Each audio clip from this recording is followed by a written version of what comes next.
around my story. Hello, my name is Brenda, and this is how I embarrassed myself when I was about 14 years old. Before I tell you my story, let me highlight a few points. All teens experience some amount of anxiety at times. It is actually a normal reaction to stress, and sometimes it even helps them deal with overwhelming situations. For many teens, things like public speaking, final exams, or even going out on a date can cause feelings of anxiety. For some teens, however, anxiety can go beyond these typical symptoms to negatively affect friendships, participation in activities, and even their schoolwork. And do not get me started on how being a teenager is made of the devil's blood. Okay, that was an innocent joke, but I do mean it. So, back to our story. I was sitting in class behind the cutest guy in my grade. His name was Josh, and I just wanted to ask for his phone number, but I was painfully shy and terribly afraid of being rejected. But it was almost time for the school dance. I wanted to go with him, but there was no way on earth I could have done it face to face. I tried to talk myself through the anxiety and convinced myself to actually go through with it.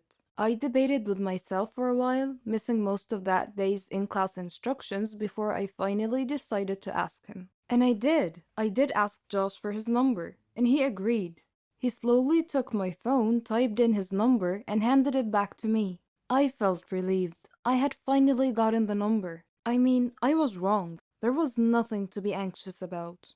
I had made it much worse in my mind than it actually was. It was actually nice to realize I was anxious over nothing, to be over it and have his number. I got home later that day and I was so excited to call or text Josh. But because I'm socially awkward, I decided to try and text him. But the message didn't deliver. I checked the number he gave me and noticed that it included the digits 911, which indicated to me that he had given me a fake number. Maybe he was trying to avoid me. I suddenly became aware of how weird I had acted towards him. I didn't have much of a relationship with the guy before asking for his number. There was no rapport between us, so it came across as creepy when I asked him. I also asked him in the middle of class by tapping him on the shoulder. There was nothing smooth or even normal about how I went about it. I hadn't acted immoral, but it was painfully awkward, socially inappropriate, and thus doomed to fail. The encounter was painful, but from it I suppose I learned some lessons on how to appropriately socialize.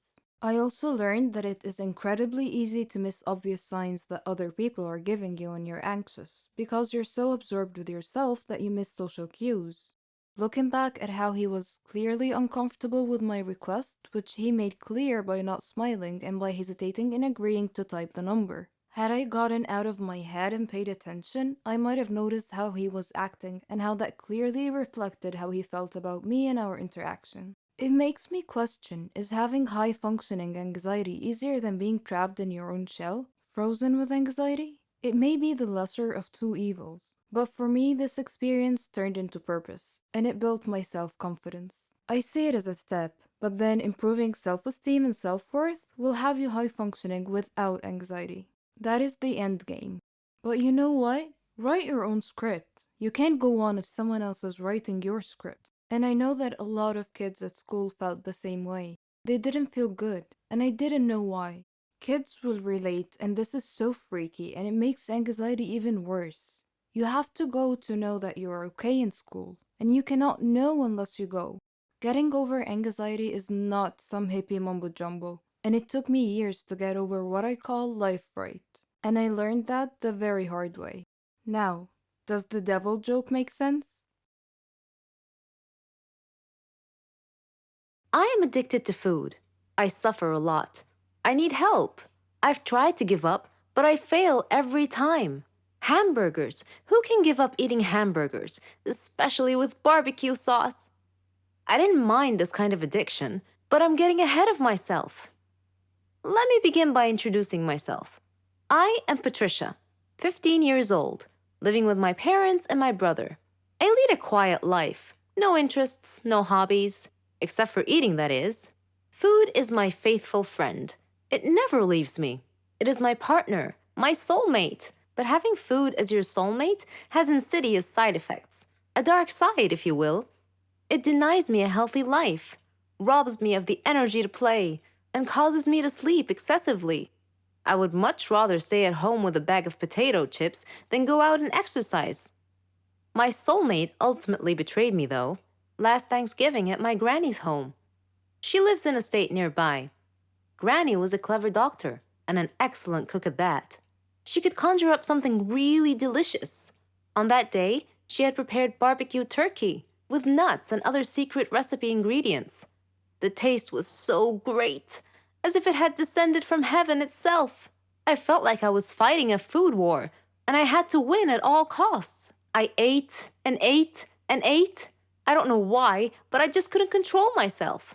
I attacked that turkey like it was the last on the planet. But every culinary war with a worthy adversary, such as the barbecued turkey, has its own unique type of casualties. Suddenly, I found myself unable to breathe. I fell to my knees and passed out. The turkey had won. I woke up later in the hospital, though, still clinging to an unfinished turkey leg. The doctor told me that I was gaining way too much weight. He said that I should be put on a diet. Diet? Man, how I hated that word.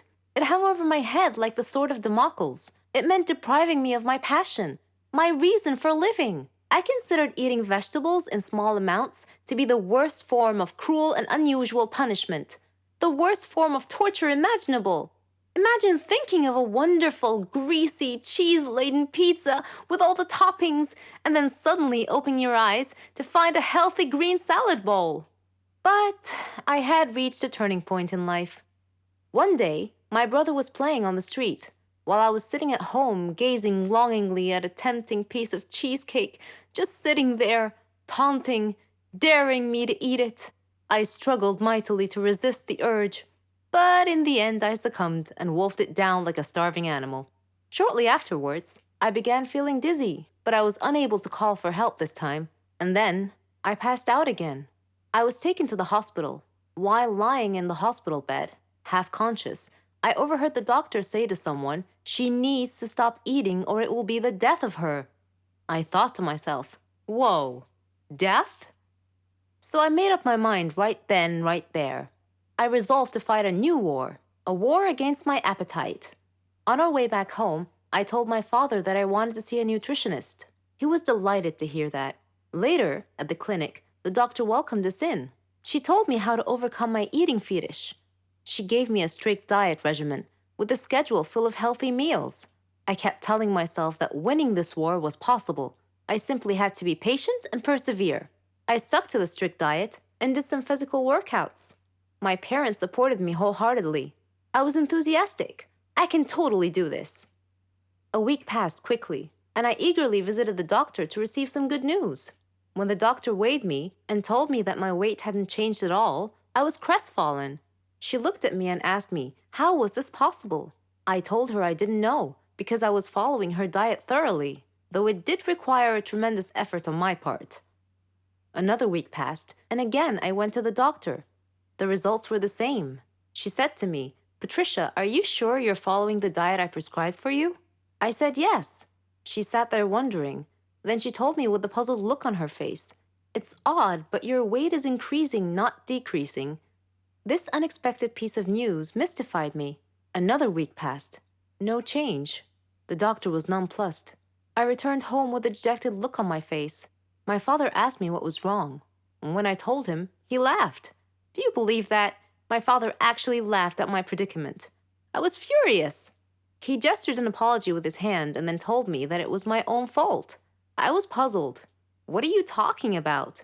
He told me that I had been sleepwalking to the refrigerator every night and eating everything in sight. I was taken aback. I couldn't believe it. "Stop acting like you didn't know it," he said. "You must have been awake." I replied, "No, Father, I'm not acting. I was truly unaware that I've been sleepwalking and eating in my sleep." But now that we've finally solved the mystery of the increasing weight, we returned to the doctor with this new information and told her the situation.